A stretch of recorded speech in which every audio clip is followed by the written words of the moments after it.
Selamat siang Pak Tani, Mas Johan dan kawan-kawan teman saya senior. Lagu-lagu saya banyak juga lagu-lagu hit saya banyak. Dia pernah kebetulan dia juga pernah ngehitin lagu saya juga itu, Mas Johan. Melanjutkan tadi pembicaraan dari Wakil Ketua Serikat Pemersatu Seniman Indonesia. Kenapa Serikat Pemersatu Seniman Indonesia itu harus lahir? Saya kira semua teman-teman ini sudah paham semua, terutama yang ada di lintas elemen musik. Jadi saya tidak berusaha panjang lagi, sudah paham. Jadi Serikat Pemersatu Seniman Indonesia ini intinya tadi yang sudah dijelaskan sama Pak Waktu. Ini saya garis bawahi bahwa Serikat Pemersatu Seniman Indonesia itu satu, tidak berpolitik praktis. Politik seniman adalah politik negara. Artinya nanti seniman itu menjadi salah satu pilar. Kami juga berusaha untuk membawa seniman itu ke etalase atas. Jadi bukan saja cuma di pemerintah kita, di NKRI, ini berkaitan dengan NKRI. Sekarang kan ada pemerintah, TNI, Polri, politik, dan agama. Kami berusaha untuk supaya seniman ini seniman. Kami ingin berusaha seniman ini menjadi salah satu pilar. Karena seniman tadi sudah saya jelaskan tidak berpolitik praktis, politik seniman adalah politik negara. Seniman ini nanti sebagai penyeimbang. Sudah saatnya seniman itu ikut berbicara.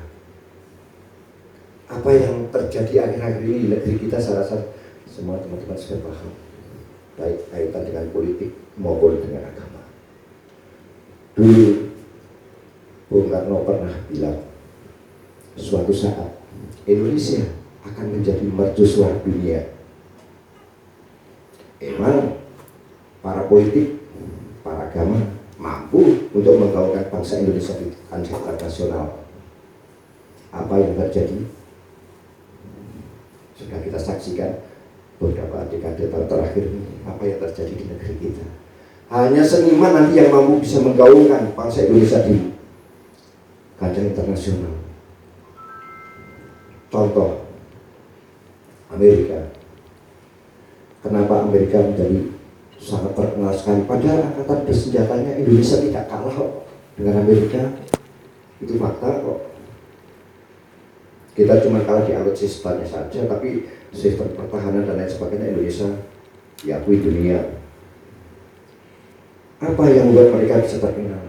Akhirnya bisa menjadi seperti polisi dunia di barisan pertahanan. Ya, senimannya mereka yang bermain. Contoh,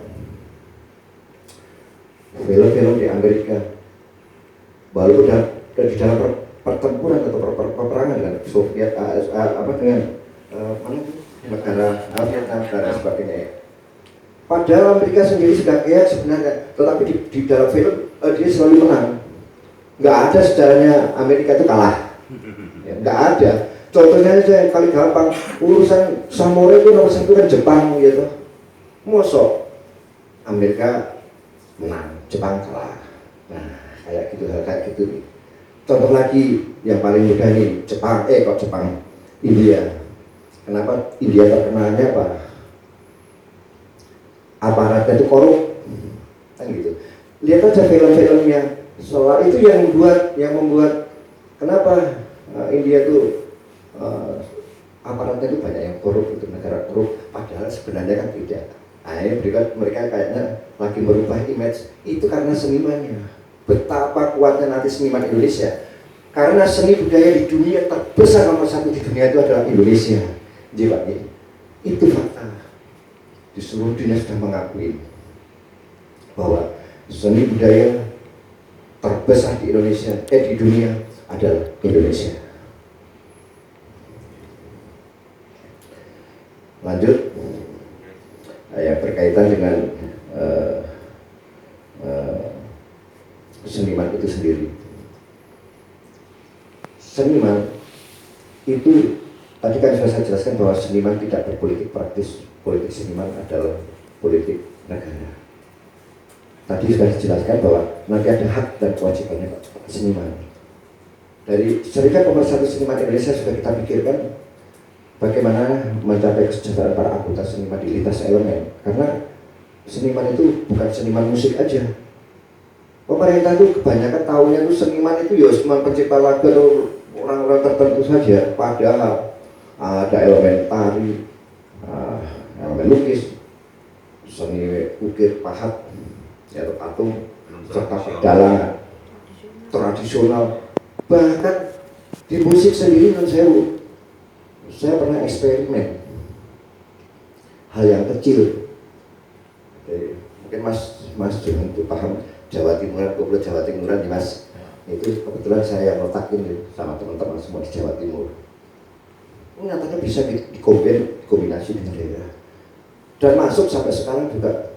Mungkin kalau lihat di YouTube, apalagi orang Jawa tahu semua itu koplo-koploan itu. Ya kombinasi antara dengan reog maupun jaranan atau istilah di Jawa. Dan itu fakta bisa hidup. Betapa besarnya kekuatan seniman di Indonesia. Nah, seniman dikaitkan dengan pertahanan negara. Ini contoh yang sudah terjadi. Akhir-akhir ini satu seniman musik itu haram, terus kegiatan budaya itu penyembah setan dan lain sebagainya. Ya, menurut kami sangat menjatuhkan citra seniman. Padahal kalau kita lebih dalam lagi, Indonesia ini dulu terjadinya Indonesia dulu kan para seni budaya dulu bersatu kan akhirnya menjadi Nusantara. Baru berikutnya adalah Republik Indonesia. Jadi kalau mau melemahkan bangsa Indonesia, informasinya di luar, dilemahkan dulu budayanya, salah. Yang dilemahkan dulu para pelakunya. Budaya bisa saja dilemahkan, tetapi selama pelakunya masih ada, pelaku masih bisa membuat bermacam-macam budaya. Itu yang terjadi. Dan ini sudah sekian tahun para seniman itu dipecah belah supaya tidak bersatu. Karena kalau seniman bersatu, tuh takut tuh partai separuhnya aja nggak ada, kecil partai itu kalau seniman bersatu, apalagi agama. Maksud saya tanda kutip ya, tanda kutip agama itu tanda kutip yang telah kita saksikan bersama beberapa tahun terakhir ini di negeri kita. Itu akan takut sekali. Seniman satu aja kita bisa pengaruh sampai ribuan, lapangan saja bisa terpengaruh. Seperti itu betapa kuatnya kekuatan para seniman kita, Mas.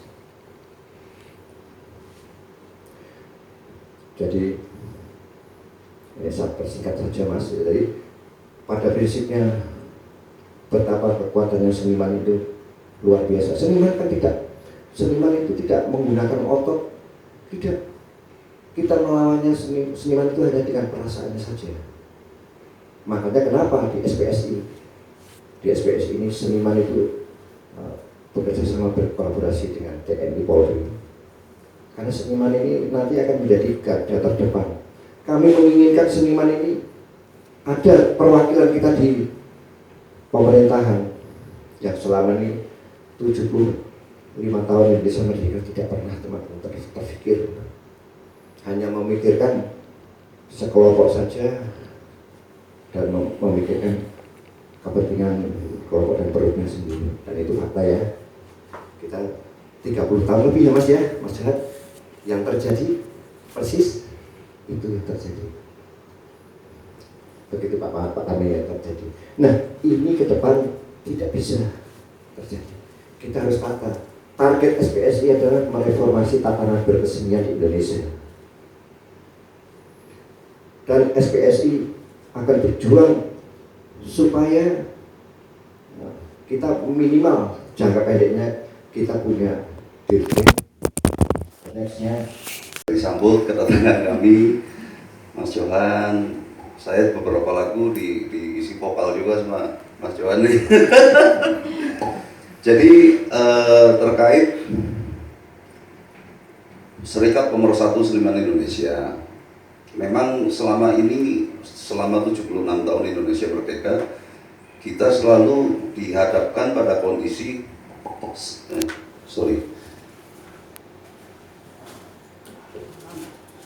kita selalu dihadapkan pada kondisi yang semuanya berbicara di satu elemen. Contoh kayak untuk elemen musik, terutama untuk pencipta lagu dan penata musik, dulu kita tahu cuma ada Papri.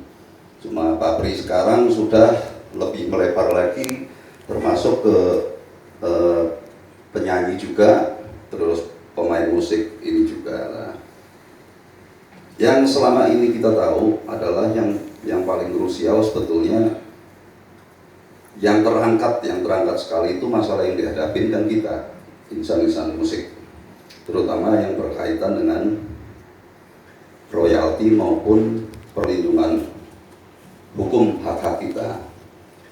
Nah, kalau kita tahu selama ini kenapa mentok, karena ya kita belum ada perwakilan di atas, jadi mentoknya cuma dari eselon 3 itu aja, Pak. Nah, makanya dengan adanya Serikat Pemersatu Seniman Indonesia ini yang mewadahi, memayungi semua elemen nanti, bukan cuma musik tapi juga tari, lukis, pahat, semua yang berhubungan dengan seni. Nah, ini kita berharap nanti akan bisa menjadi jembatan antara seniman dengan pemerintah. Nah, makanya yang selalu kita sosialisasikan ke teman-teman, banyak sekali teman-teman yang nggak paham, dipikirnya ini Serikat Pemersatu Seniman Indonesia itu sekelas dengan mereka.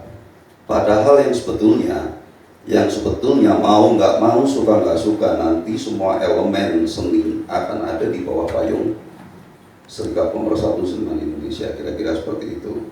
Nah, tujuan kita nanti otomatis kalau bicara masalah untuk kesejahteraan para pelaku seni di Indonesia sebetulnya sangat banyak sekali, cuma tidak mungkin terpikir, tapi cuma dinikmati oleh oknum-oknum tertentu.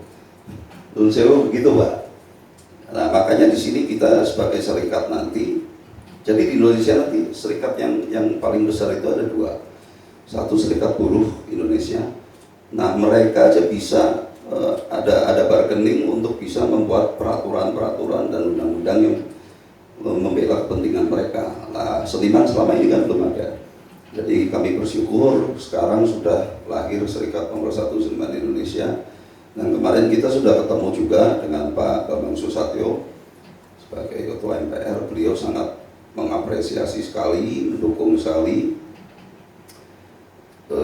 karena jujur aja selama ini yang terjadi adalah laporan ke atas, seniman Indonesia itu sejahtera. Makanya kenapa kemarin pemerintah lebih memikirkan ojol daripada seniman. Itu yang terjadi seperti itu. Karena bicara dari elemen masalah hak cipta aja, itu kan kita tahu itu angkanya, dan kita tahu padahal yang terlibat pemilik hak cipta maupun yang terkait kan cuma berapa gelintir orang. Kalau kita bicara bagi pukul rata aja, seharusnya seniman Indonesia itu wah luar biasa sekali, Pak. Bahkan di Hong Kong sendiri kan kita tahu yang santer terdengar ada 3T di situ yang belum bisa kita ambil. Itu Hong Kong yang luas wilayahnya cuma seperberapanya kita gitu. Belum lagi di dalam negeri sendiri, dari sekian banyak hotel, tempat-tempat pertunjukan segala macam itu, nilai fantastisnya malah di kisaran 12T per tahun. Nah, terus kita juga tahu di Dewan Kebudayaan Daerah itu ada anggaran khusus untuk seni budaya, tapi kan nyatanya faktanya nggak pernah nyampe ke kita para pelaku seni. Padahal kalau itu bisa diolah, itu buat para pelaku seni itu tiap hari akan ada kerjaan. Seluruh Indonesia kita bisa buat event, itu salah satu contoh. Terus yang utama lagi, pasar kita ini sekarang global. Kalau dulu kita bicaranya pasar domestik, karya kita dari Malaysia aja udah permainan oknum, kita nggak tahu. Tapi kalau sekarang kan global, seluruh dunia, ya kan. Jadi kalau menurut saya pandemi ini sebetulnya bukan hal yang terlalu menghambat, karena solusinya itu kita malah bisa lewat streaming, lewat cuma. Jujur saja kelemahan seniman Indonesia itu ada di manajemen sama bisnisnya, itu harus kita akuin. Makanya kayak saya bicara di sini satu elemen untuk contoh, saya bicara sebagai pencipta lagu. Di hukum internasional nggak ada itu hukum flat. Semuanya pasti bicara royalti kalau terkait hak cipta. Tapi di sini kan flat. Nah itu makanya kita minta doa, dukungan teman-teman semua. Lintas elemen, bukan cuma musik semuanya. Karena pasti di setiap elemen kan ada kepentingan, ada permasalahan sendiri-sendiri. Tapi yang terutama kita ini pengen lewat Serikat Pemersatu Seniman Indonesia ini kita nanti bisa berkening ke pemerintah. Minimal untuk hak, terutama hak hukumnya untuk kita para pelaku seni itu benar-benar bisa ditegakkan. Karena kalau dilihat dari Undang-Undang Hak Cipta sebetulnya semuanya sudah bagus sekali. Cuma prakteknya kan di lapangannya kan tumpul. Dan gitu. Saya pikir untuk masalah permasalahan kita sebagai seniman yang bisa saya sampaikan itu, kalau untuk lebih luasnya mungkin Pak Ketua Umum akan lebih bisa menjabarkan, karena nanti terkait dengan bela negara lah untuk NKRI, karena semboyan Serikat Pemersatu Seniman Indonesia sendiri adalah seniman setia NKRI, itu harga mati. Mungkin cukup segitu, terima kasih waktunya, saya serahkan ke Pak Ketua Umum. Sama Mas Bambang di ketua MPR, dan beliau akan mendukung full, powerful. Bila perlu, apa yang mesti harus dilakukan supaya ini segera terwujud. Itu target kita, jangka pendek kita harus punya dirjen. Nah, pasti banyak pertanyaan, loh, katanya seniman tidak berpolitik praktis. Seniman tidak boleh politik praktis. Politik seniman ada politik negara. Nah, ini saya jelaskan. Sekarang pertanyaannya, kalau bapaknya tidak boleh berpolitik, apakah anaknya juga dilarang? Pertanyaannya kan tidak. Iya Pak. Kalau SPSI tidak berpolitik praktis, keluarga besar KBSI, keluarga besar seniman Indonesia itu juga sudah legal. Sudah legal. Justru nanti di KBSI-nya itu akan sangat luar biasa. Ini nanti yang akan kita kondisikan supaya kita punya perwakilan yang ada di pemerintahan. Jadi selama ini selalu kita mentok. Saya sudah selidikin semuanya. Akhirnya mentoknya cuma di SLM 3 saja lah. Iya. Kita teriak-teriak kayak kemarin pada teriak-teriak, wih PPI mana menyusah, sampai mecret, ngomong teriak-teriak sampai muntah-muntah, gak bakalan didengar. Ini negara hukum, segala sesuatu itu ada aturannya, ada undang-undangnya, ada hukumnya. Nggak bisa, ini bukan negeri preman, main gebrak-gebrak meja, banting-banting kursi, terus itu kayak apa ya, kayak DPR. DPR. Kayak di DPR itu tidak. Seniman itu intelektual tertinggi loh. Gengsi malu. Kemarin memang saya marah-marah itu masalah soal mosok pencipta lagu disuruh demo itu kan gendeng itu, sudah nggak benar itu. Makanya kemarin saya nggak peduli itu sekjen-sekjennya itu sikat juga nggak benar. Jangan ngajari teman-teman ini yang nggak benar. Kita tuh sudah jatuh ke lubang masa kita berkali-kali jatuh di lubang yang sama. Enggak lah, kita hentikan, cukup. Saatnya seniman itu, mari kita bersatu. Dengan bersatunya seniman itu kita akan menjadi orang hebat. Seniman itu hebat, sangat hebat. Kita bisa melebihi partai loh. Benar. Kalau kita bersatu, kita mau keinginannya apa-apa. Nggak mungkin kok pemerintah nggak turutin, pasti akan turutin. Kalau selama ini kan bilang, wah kita nggak dibikin pemerintah salah. Pemerintah itu sebenarnya mikirin. Cuman karena yang maju itu cuma satu elemen saja, pemerintah juga nggak bodoh. Loh, emang seniman itu cuma musik tok, tuh pencetak lagu sama musik tok, kan tidak. Nggak mungkin. Ya paling-paling mentoknya ya ke situ saja, ke situ-situ aja. Dari dulu sampai sekarang ya ke situ-situ. Mau apa? Ya. Jadi sebenarnya kami mau pengen banyak nih ceritain bagaimana SPSI yang agak detail, tapi cukup saya terlalu panjang sekali. Tapi garis besarnya kami mengharapkan para seniman ini nanti bisa bersatu. Dengan bersatunya seniman, insya Allah Indonesia kuat. Indonesia kuat. Insya Allah seniman ini nanti selain hak dan haknya juga kita pikirkan kita penuhi, tapi kewajibannya juga iya. Terutama sekali dalam hal bela negaranya seperti apa. Nah, itu loh. Dan nanti akan kalau panjang ya. Saya rasa saya cukupkan saja. Ya. Ini karena waktu juga sudah ini. Terus para pelaku sendiri. Itulah makanya kami dari Serikat Pemersatu Seniman Indonesia yang kebetulan sedang mengadakan award untuk anak bangsa yang peduli terhadap para pelaku seni di Indonesia. Juga yang spesifiknya lagi adalah yang berempati dengan lahirnya Serikat Pemersatu Seniman Indonesia.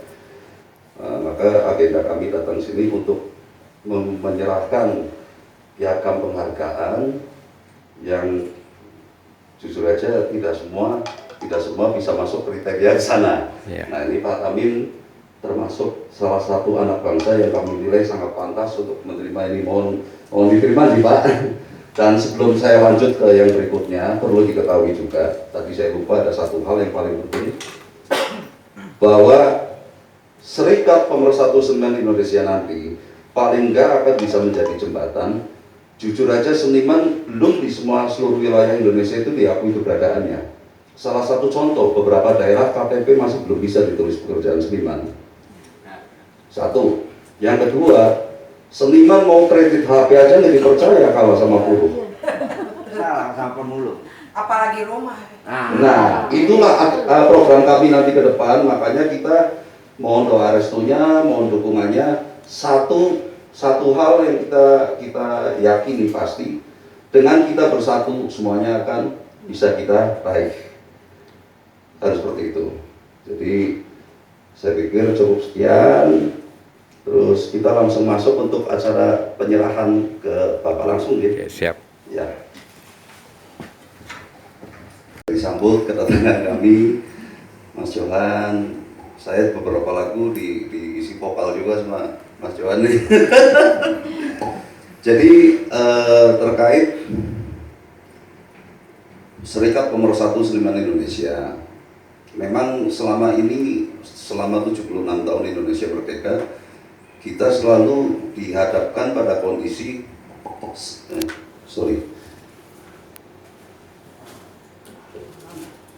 kita selalu dihadapkan pada kondisi yang semuanya berbicara di satu elemen.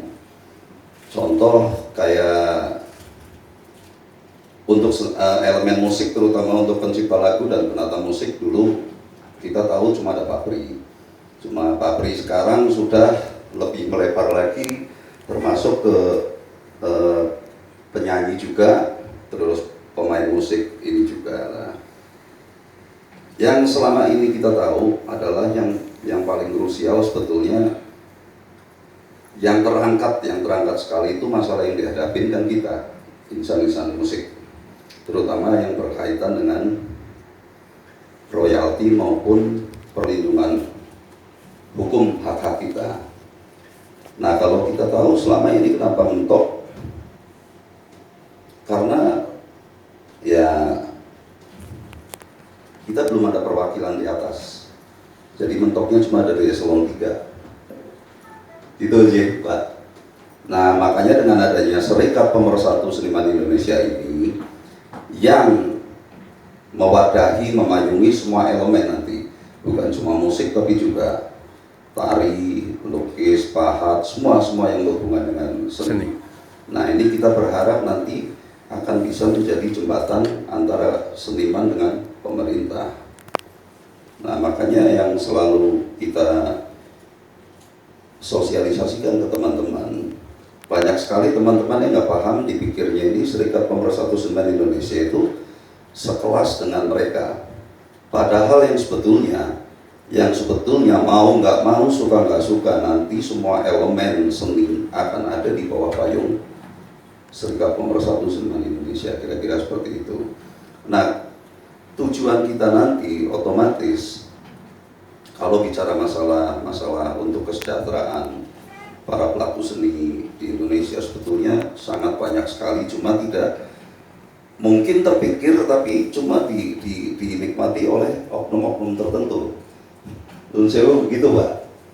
Nah, makanya di sini kita sebagai serikat nanti, jadi di Indonesia nanti serikat yang paling besar itu